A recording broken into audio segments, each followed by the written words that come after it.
The wanted poster is nailed to a salt-warped post outside the harbormaster's office, and you have walked past it every day of your life without stopping. Today, you stop. The ink has bled at the edges from years of Nassau humidity, but the number is still legible. 500 pounds sterling. The face sketched beneath it is angular and weather-scored, the kind of face that belongs to a man who has spent more time reading horizons than people.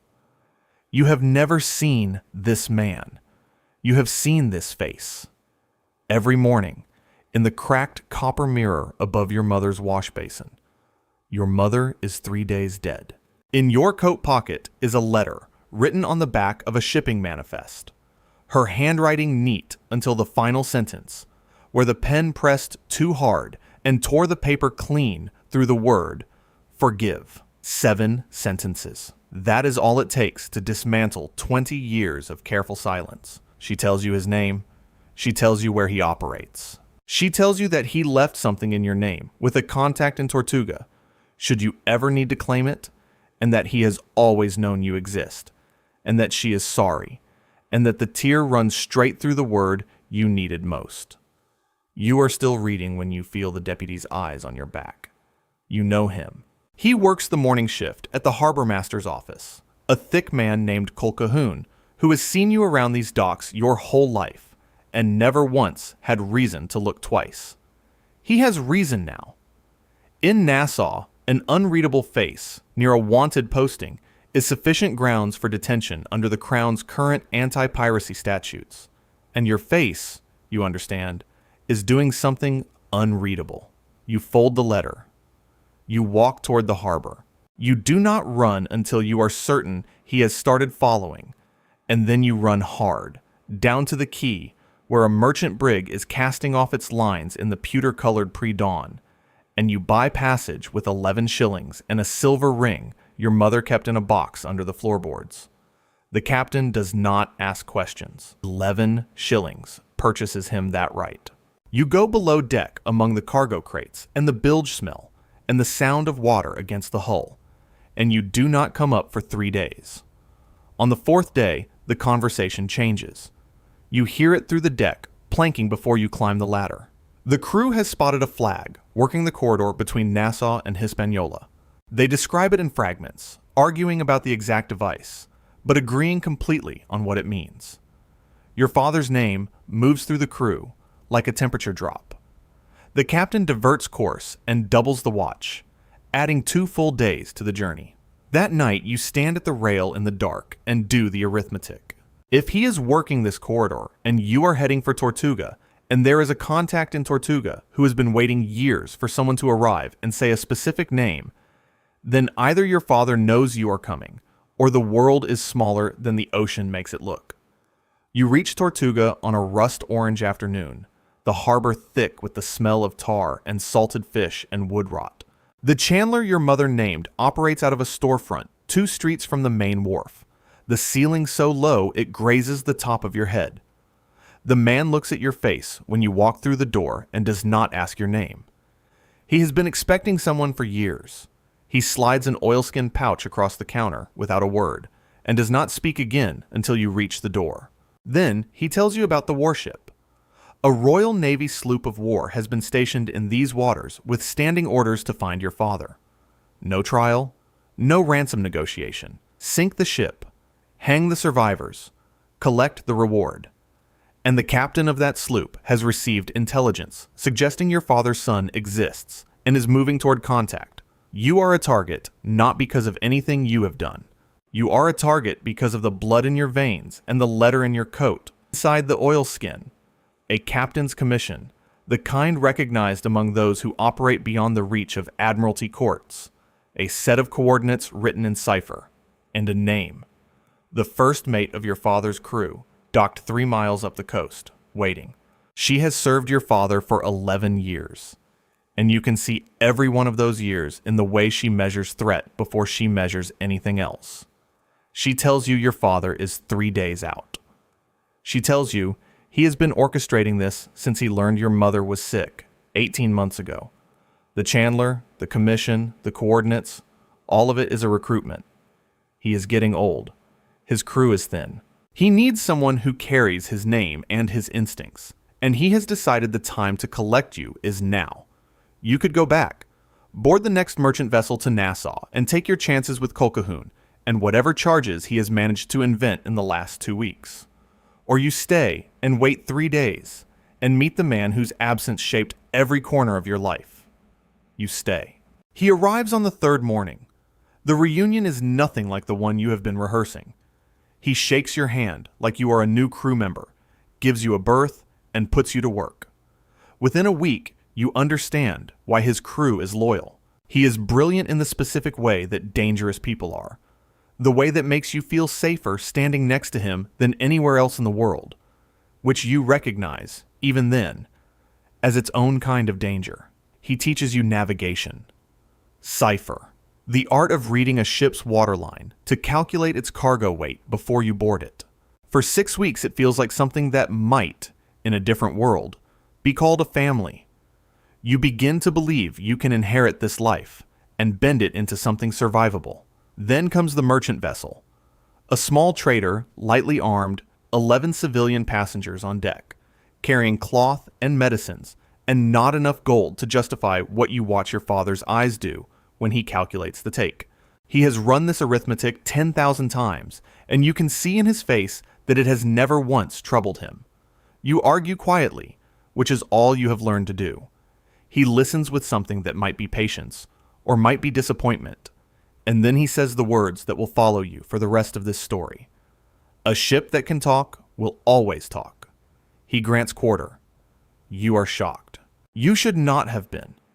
One of the 11 passengers is an informant, placed aboard because naval intelligence suspected your father would work this corridor. Within 48 hours of release, the warship is on your horizon. The first mate tells you the truth, your father will not. He knew the informant was likely aboard. He granted quarter deliberately, because he has been negotiating through back channels for months. His testimony against 3 other pirate captains, in exchange for a pardon under the terms historians describe as consistent with the Crown's periodic offers of amnesty during this era. The pardon covers him, not his crew, and not you, because you have never appeared on any manifest, never been formally charged, never officially named. You are a ghost. In the coming negotiation, you are also a bargaining chip. He did not collect you to give you a legacy. He collected you to give himself leverage. A son willing to testify to his cooperation. A son who can stand before a court as living proof of his attempt to establish a legitimate line is worth more than gold to a man trying to escape the rope. His ruthlessness was always going to turn on you eventually.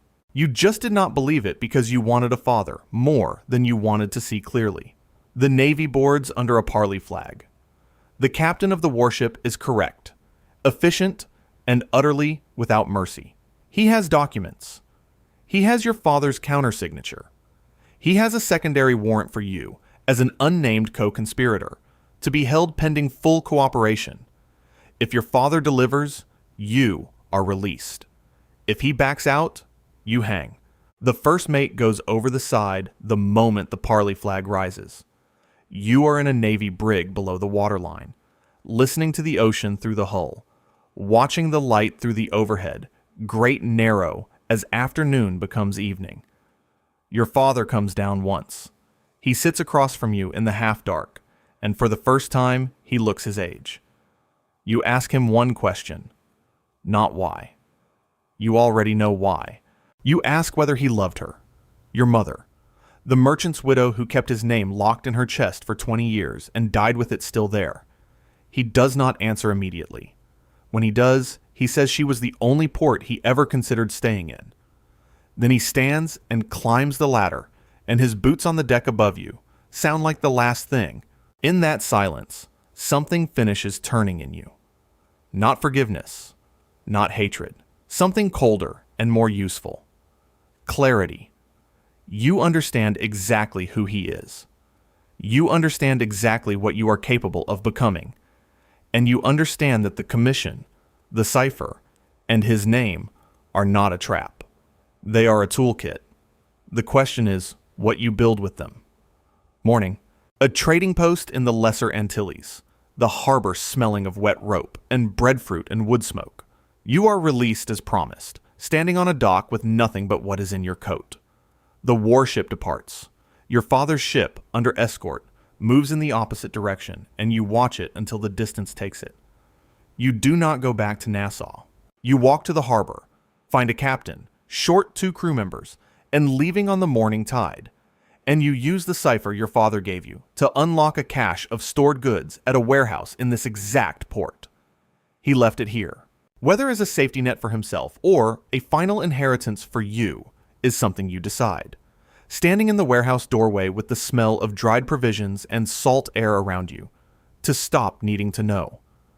You are at sea inside a week. You have resources, a name that carries weight in certain waters, and a set of instincts you have stopped apologizing for. You are not him. You are not the young man who read the letter on the Nassau docks either. You are something in between, which you are beginning to understand is the most dangerous thing a person can be. 3 months later, in a port tavern with low ceilings and tallow candlelight, you see a wanted poster. New ink, fresh nails, 200 pounds sterling printed across the bottom. The name on the poster is yours, not his, yours. Your given name, beneath a description that matches you with a precision that requires intimate knowledge of your movements. Your commission, your association with a Tortuga chandler whose premises were evidently searched sometime in the last month. There is only one person who knew all of those details. You stare at the poster for a long time. Your hands are completely still. His hands were always completely still. He did not sell you out in the negotiation with the Navy. He did something more precise. He made you valuable. A wanted son carrying his methods without his liability, operating independently in waters where his reach is now legally gone, is not a loose end. He is a continuation. The pardon was his exit. The warrant is your inheritance. He did not use you as a bargaining chip. He used you as a successor, and the difference between those two things is the only thing he ever actually taught you. You take the poster down. You fold it. You put it in your coat next to the cipher, next to the letter written on a shipping manifest, next to the torn edge of the word forgive. You walk back to your ship. The golden age of piracy, which historians generally place between the 1650s and the 1730s, produced names that still appear on museum walls 3 centuries later, figures whose legends outlasted their crimes by generations. But those names almost never traveled alone. Behind every flag, every raid, every posted reward, there were people who inherited the consequences without ever choosing the cause. History records the captain. It rarely asks about the people standing in the shadow of the flag, living inside a story they did not write and could not escape. The question this story asks is not whether you would have made different choices. It is whether different choices were ever actually on the table. Drop a comment and tell me where you would have gotten off this ship, and subscribe so you do not miss the next voyage.